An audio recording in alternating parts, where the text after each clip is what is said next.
Alright, hello everyone, it's Happy, and today I'm going to be talking about the only tank I would recommend, if not the E100, and that is definitely going to be the T110 E5. This is of course the American tier 10 heavy tank.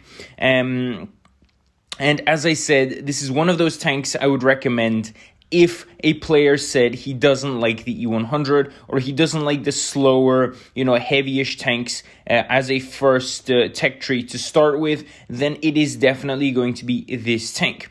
Now, why would you ask? Well, because the E5 pretty much has everything you need from a heavy tank.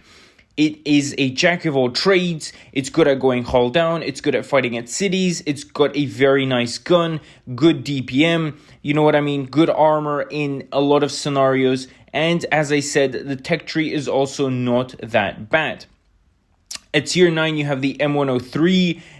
That's not a horrible tank by any means. It's a pretty okay heavy tank, and I feel like it would teach you a lot about the E5 as well, because they are quite similar indeed. Now, the E5 in itself is a very strong tank.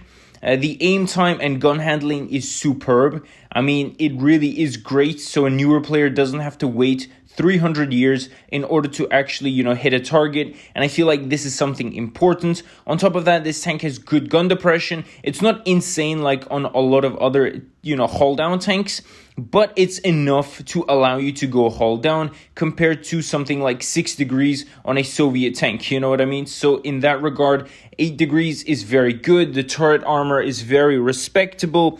And of course, the upper armor on the hull is also very nice. The obvious weak spot is going to be the lower plate, and that is quite obvious, but you're going to learn to hide it at times. And of course, the sides are the biggest weakness on this thing when it comes to the armor profile. That's one of the bad things I would say about this tank, because newer players probably want to learn to side scrape, and this tank sort of removes that ability from you, because you really don't want to be side scraping in a goddamn E5, because you're absolutely going to get destroyed and smacked up very, very easily. So in that regard, I would definitely say the E5 has a huge weakness.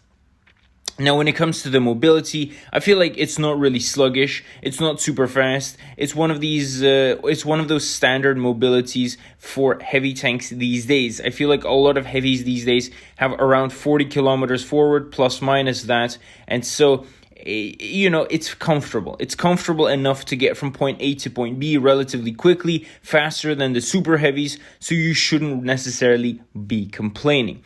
So in that regard, when you look at this tank, it is a very good jack of all trades. It has everything you need in order to do well, and the tech tree in itself is quite good. So it's a very simplistic tank, you know what I mean? It's not like an AMX-50B where you need something special in order to actually, play well in it. You don't need to hide behind other heavies. You can stand firm, stand your ground, and of course, in that regard, it is a very good tank in my opinion. So overall, I would definitely recommend the E5. Tell me in the comment section below what tank you guys would recommend for newer players. And with that, Happy is out, and I'll definitely see you guys next time. Bye-bye.